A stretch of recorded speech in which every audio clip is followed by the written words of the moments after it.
안녕하십니까. 칸중국 코리아 이유진입니다. 6월 1일부터 지금까지 후난, 광시, 충칭, 베이징 등 곳곳에서 폭우가 쏟아져 홍수가 나 많은 주민이 피해를 입었습니다. 6월 3일 현재 보고서에 따르면 후난성에서만 28만 명의 이재민이 발생해 2명이 사망하고 7명이 실종됐습니다.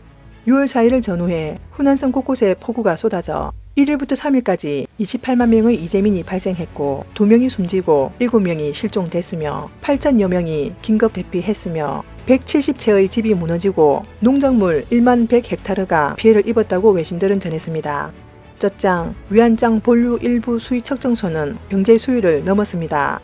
강우로 많은 지역에서 토사가 흘러내리고 교통이 끊겼으며 저수지가 범람하여 도시가 침수되고 주택 붕괴 등의 피해가 발생했습니다. 인터넷 정보에 따르면 6월 5일 지속적인 강우의 영향으로 광시성 9일인 허지 등지에서 홍수와 침수 피해가 발생했습니다. 많은 구간에서 물이 불어나 침수 현상이 발생했으며 여러 구간에서 산사태가 발생하고 도로가 침수되고 붕괴됐습니다. 4일부터 5일까지 광시성 구일인시 양서현에 강한 비가 내렸습니다. 5일 구일인시 빗장과 양서의 위롱의 수위가 폭우의 영향으로 모두 안전경계선을 넘었습니다. 네티즌들이 올린 동영상에 따르면 9일인 링구이 시내 도로에는 수심이 50cm나 돼 거리에 있는 가게들이 모두 물에 잠겼습니다. 한 네티즌은 이제부터 배를 타고 다녀야겠다 라고 말했습니다. 베이징에는 4일부터 5일까지 폭우와 우박까지 쏟아졌습니다. 베이징 상공에는 악마의 얼굴을 한 비구름이 나타났습니다. 베이징 순위 통저우 등지에서는 지름 5cm의 큰 우박이 쏟아졌습니다.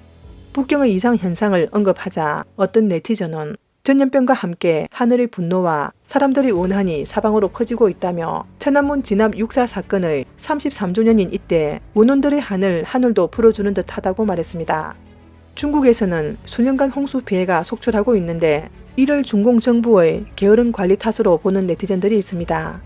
시립 상하수도 시스템의 혼란으로 인해 중국의 도시화 건설이 수년에 걸쳐 지표면에 흐르는 물이 너무 많아져 중앙 배수 장치의 하루 파이프라인의 부하가 급격히 증가하고 이전 빗물 파이프는 증가한 배수량을 소화하지 못해 홍수 피해가 속출하고 있습니다.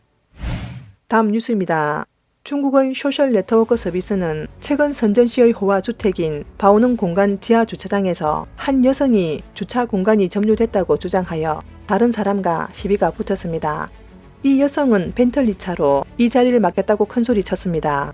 우리 집에는 벤틀리가 50대 있다 라고 말해 벤틀리 언니로 인터넷 검색어 인기인이 됐습니다. 인터넷상에서 벤틀리 언니는 선전 국유자산 감독관리위원회 산하 상장회사 진업거루 기율위원회 서기이자 감사의 주석인 장 샤오중의 아내라고 전해졌습니다. 신화닷컴 보도에 따르면 올해 57세인 장 샤오중은 선전시 진업그룹 주식회사의 기율위원회 서기 및 감사의 주석으로 이 회사가 공식 발표한 자료에 따르면 장 샤오중의 세전 연수입은 37만 5천 위안입니다. 그러나 장 샤오중이 사는 보능 공간 아파트는 평방미터당 18만 위안이 넘고 아파트 포룸이나 파이버룸형은 2,500만 위안에서 3,200만 위안 선에 거래되고 있습니다. 많은 네티즌은 장 샤오중의 연봉이 보능 공간 아파트 한 평도 살 수 없는 실정인데 그가 무슨 돈으로 이런 고급 주택을 구입했겠느냐고 의문을 제기했습니다. 인터넷 여론이 급속히 퍼지고 의심의 목소리가 점점 거세짐에 따라 공기업 심진업은 최근 급히 언론을 통해 벤틀리 차주의 신분에 대한 소문을 반박했습니다. 심진업 측은 제1재경망에 주차 공간 분쟁 중 공기업 서기는 확실히 심진업의 임원 장 샤오중이 맞다.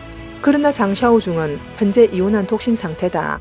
벤틀리 언니는 그의 가족이 아니라 장 샤오중과 교제하고 있는 상대일 수 있다고 통보했습니다. 한 네티즌은 가족도 아니고 여자친구인가? 그러면 아직 마누라가 아니네요. 이번 소란으로 마누라 되기 힘들겠군요. 라는 글을 남겼습니다. 한 네티즌은 중공의 관리들은 조사하지 않으면 모두 우수한 당은 쿵반선이고 조사하면 모두 탄간오리 왕바오선일 것이다. 만약 조사하면 벤틀리 50대가 없어도 10대, 8대는 소유하고 있을 것이다.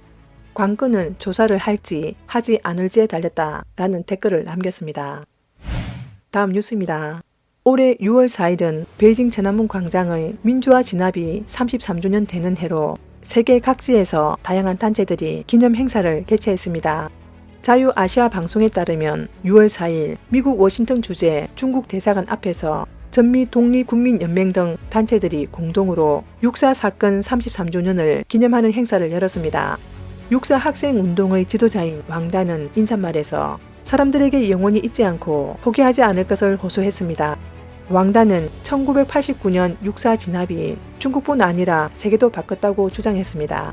그는 우리가 아무리 많은 어려움을 겪더라도 중공 일당 독재에 반대해 입헌민주주의라는 이상을 확립하기 위해 계속 견제할 것이라며 잊거나 포기하지 않을 것이라고 말했습니다. 중국 민주화운동 해외 공동회의 의장인 웨이징성은 매년 6월 4일 추모식에 참석합니다. 그는 올해 6월 4일의 분위기가 예년과 달리 대만, 미국, 유럽 여러 나라의 많은 도시에서 기념 행사가 열리고 있다.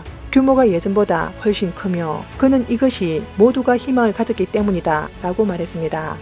웨이징성은 공산당이 곧 무너질 것을 다들 알고 있다. 공산당의 역주행은 이미 도를 넘어섰다. 특히 시진핑은 한때는 제로 코로나 정책으로 때로는 전랑으로 전 세계에서 반대에 부닥쳤고 무엇보다 미국인들이 깨어났다는 것이 관건이다.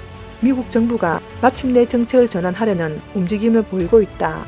그런 상황에서 공산당이 생존하기는 쉽지 않을 것이다 라고 말했습니다. 현재 왕단을 비롯한 학생운동 지도자들과 해외 민주 인사들이 뉴욕에 육사 기념관을 건립할 계획을 세우고 있습니다. 그들은 육사 기념관이 35주년 기념일에 완공되어 개막되기를 희망합니다. 오늘 뉴스는 여기까지입니다. 구독과 좋아요는 격려입니다. 공유는 나눔의 시작입니다. 시청해 주셔서 감사합니다.